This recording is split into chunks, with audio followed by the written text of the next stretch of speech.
Kasin Teresa Parish Nongshyrngan menhaka khatway terik urempang arhajar arpusau kalayo ban Pynlong ya ke Proseshon Iukharist hakasnong Lapalang. La sedang ya kani kesni Proseshon jaka Parish da kemas bakhut haka por shipau baji menstab bala penmenta di ipadar kensai kurba haka jing senranlang ipadar Robert Kriam ipadar rangba ketika Parish ipadar Moses Kongwer bat ipadar Proseshon singkli. Ipadar kensai haka seneng ka kerau ya kipa jong ublay ila sot na kijing puli juga ketin ublay ba henreu hakapor latya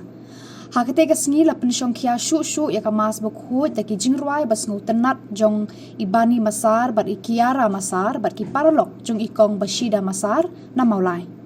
hadin kamas bakhut hakapor shi baje la Pynlong ya kajingat Proseshon hakaba kilara ya ka Iukharist bakhut hasaudong kasnong Lapalang Lapan pu penping ya ketika Proseshon da kajing wan shimbenta joka savio generate ban na maulai. Hakapor arbaje lapan kutno ya ke Proseshon da kajing mani sakramen balaya lam da ifada kensai bat kajing keren na ipadar Moses Kongwer. Kani kesni kalong ka bajob da kajing wan shimbenta shirhem ki pait ringet joka Saint Teresa Parish badru da kijing put jingtem na ki savio generate ban maulai hapo kajing lam jong i brother James Marbanyang bat ipadar Proseshon singkli. Khubor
Yeah, hey.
Come, jong,